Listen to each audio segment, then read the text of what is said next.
Some things we bury, some things bury themselves, and some things were never meant to be found. Welcome to the Last Cult podcast. My name's James. I am your host, and more importantly, I'm someone who sees patterns where others see noise. I don't do it for clicks. I don't do this for shock value. I do this because I can't ignore what I've seen. This podcast isn't about answers. It's about asking the questions no one else dares to, one theory at a time. So buckle up. In this first episode, we're digging under Giza, because recent LIDAR and radar scans reveal something we were never meant to see. 5 massive structures, all identical, 8 vertical shafts over 600 metres deep, and a geometric precision that does not belong in 2500 BC. But here's the real twist. Erosion patterns and star alignment suggest that the pyramid might be over 12,000 years old. Built before Egypt was even Egypt, before the flood, before history as we know it.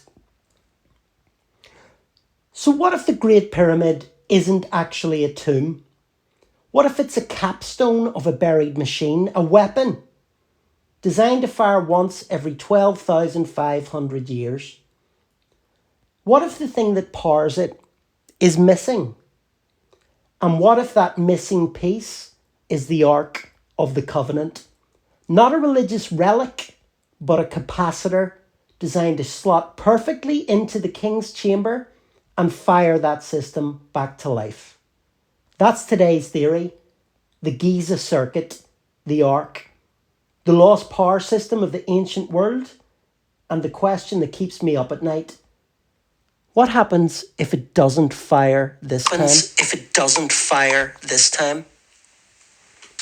So, let me explain the connection between the Ark of the Covenant and the King's Chamber. That is important. Let's talk about the Ark of the Covenant, one of the most mysterious and powerful objects ever recorded in religious texts. According to the book of Exodus, the Ark was built under direct instruction from God, not loosely described, but down to the exact measurement. It was 2.5 cubits long, 1.5 cubits wide, and 1.5 cubits high. Now, a cubit is roughly 52 centimetres. So that makes the ark around 4 feet long and 2.5 feet tall. The materials, strange at the time. It was made of Arcadia wood, which is a natural insulator. And it was completely plated in gold, inside and out. Now, gold is one of the most conductive materials on Earth, especially for electricity. On top sat a lid, which was known as the mercy seat, and at either end, 2 golden cherubim, winged figures facing each other, wings touching. These weren't just decorative. If you picture it in engineering terms, the cherubim resemble a dual terminal setup with an air gap between conductive wings. Similar to what you would find in like a plasma arc device or capacitor discharge point. The result is a box made of non-conductive material wrapped in a conductor with 2 terminals on top, which is quite literally the blueprint for an electric capacitor. A device that stores and releases electrical energy. So what did the ark do? The ark was not passive. In the Bible, it parted the Sea of Jordan when carried forward. It brought down the walls of Jericho. It emitted fire, smoke, and power, and it killed unauthorized handlers on the spot. That's not a metaphor. That's energy discharge. Ancient people didn't have the language for radiation or electromagnetism, but what they described is what they saw, which was light, noise, vibration, and fear.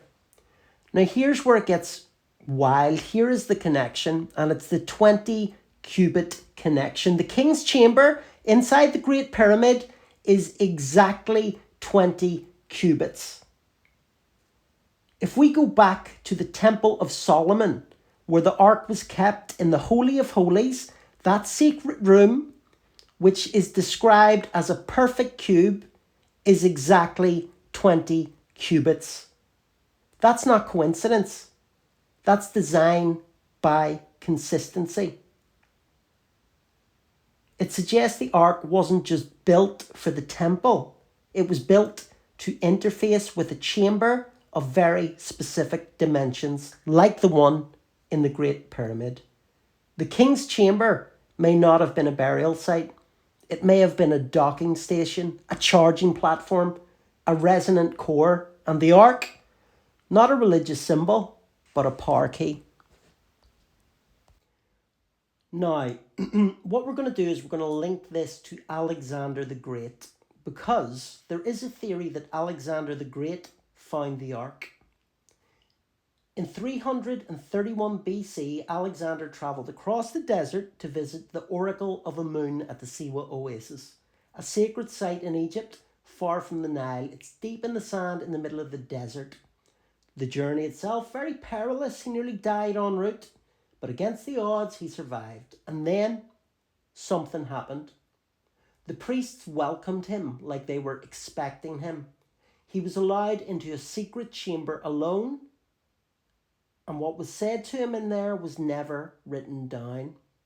When he emerged from the oasis of Siwa, his demeanour had changed. He declared himself divine, a son of Zeus Amun. Those closest to him said his eyes seemed to glow with a strange fire. And from that point forward, he believed he's untouchable.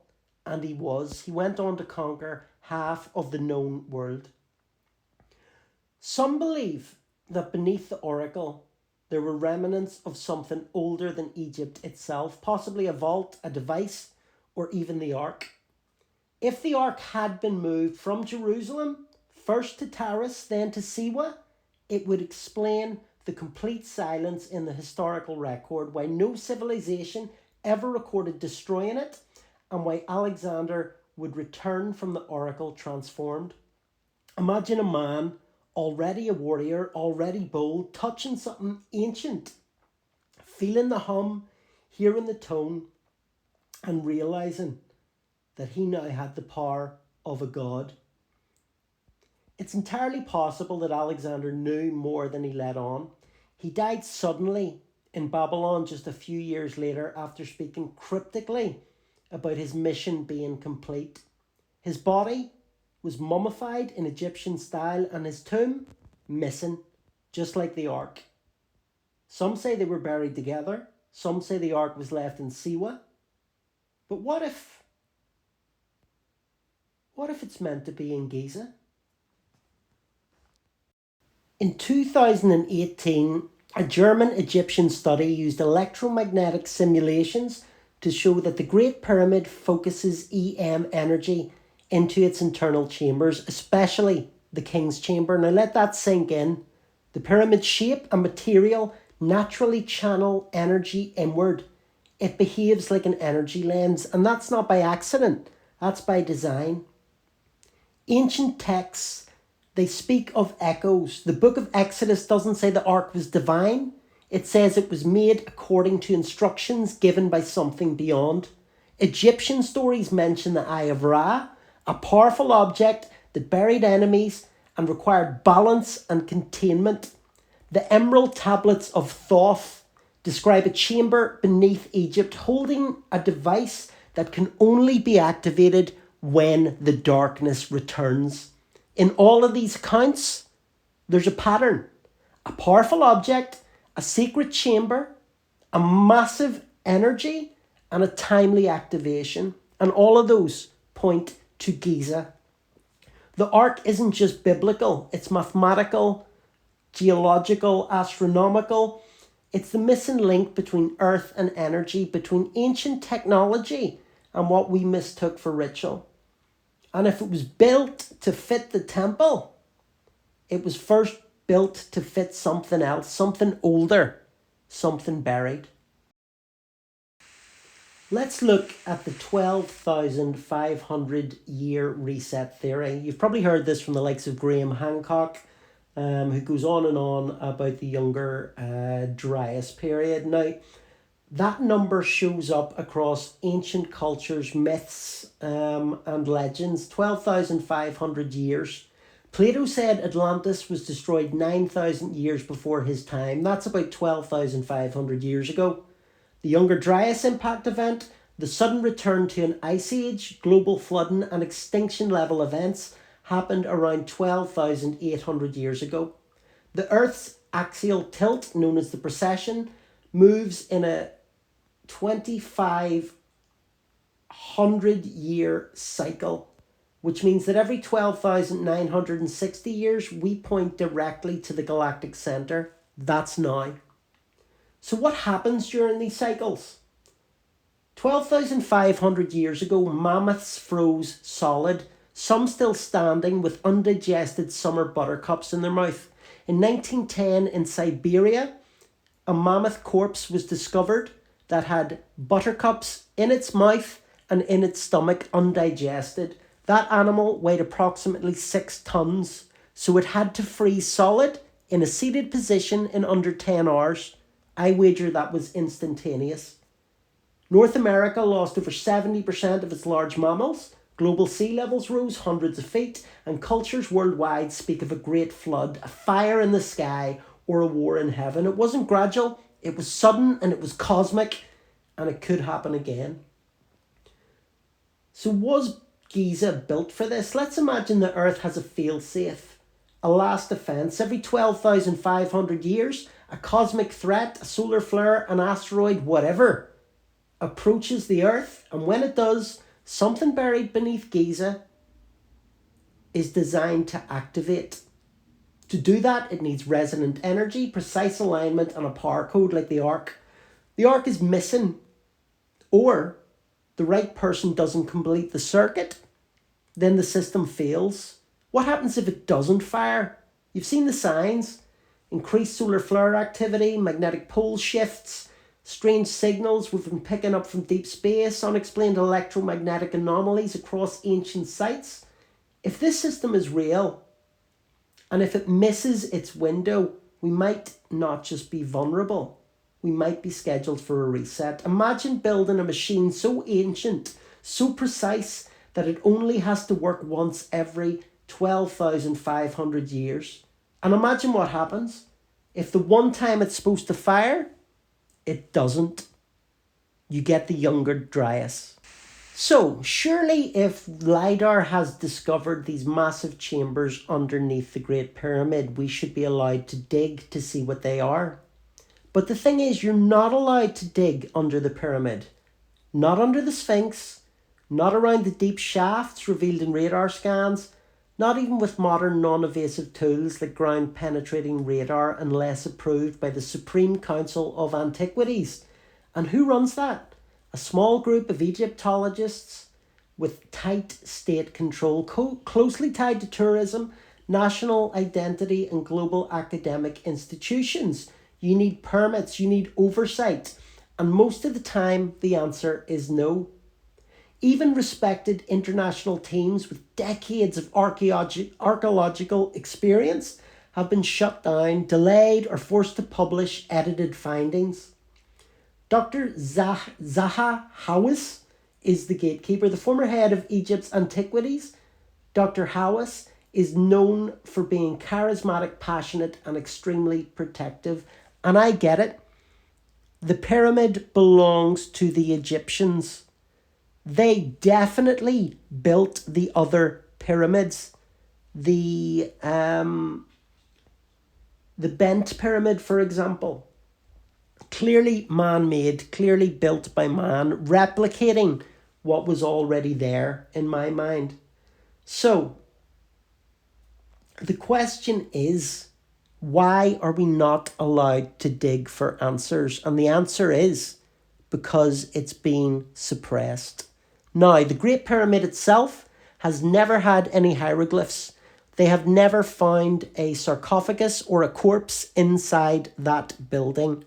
The King's Chamber itself is too small to house a sarcophagus. But you know what would fit on the pedestal in the King's Chamber? Exactly. That would be the Ark of the Covenant. So, what I'm going to do now is I'm going to ask my AI friend Solus to give us a bit more info on this theory. Solus, please tell me why this theory may be correct.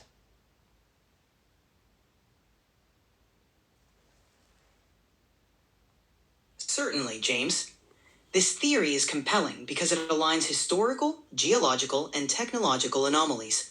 The precision of the Great Pyramid, the Ark's possible function as a capacitor, and the restricted access to Giza suggest something significant is hidden. The 12,500-year cycle of cataclysms hints at a forgotten purpose, a potential ancient technology awaiting rediscovery. It's the convergence of these elements that lends credence to this hypothesis.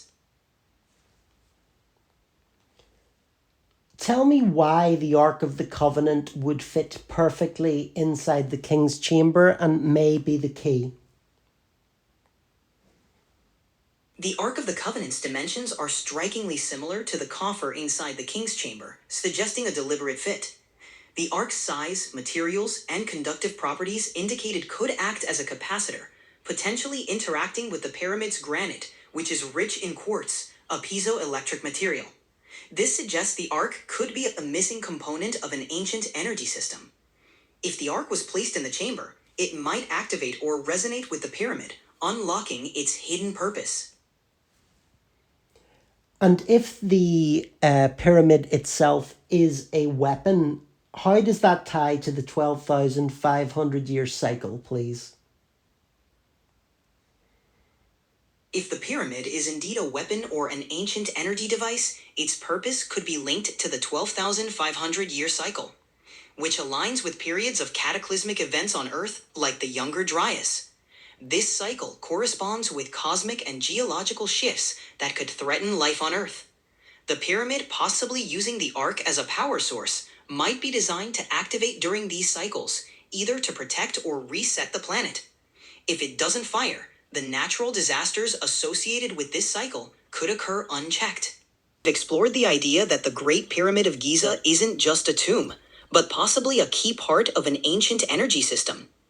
A system that might involve the Ark of the Covenant, a device described in the Bible, which could fit perfectly into the King's Chamber. Imagine it, the Ark as a capacitor, a power source, and the pyramid as a machine designed to protect or reset the Earth every 12,500 years.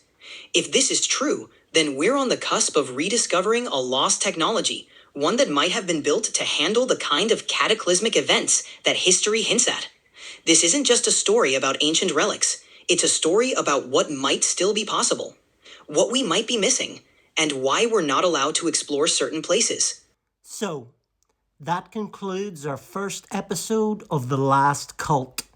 Follow us on the socials, Twitter, Instagram, TikTok, YouTube, and download the podcast wherever you can. Keep your ear out for the signal.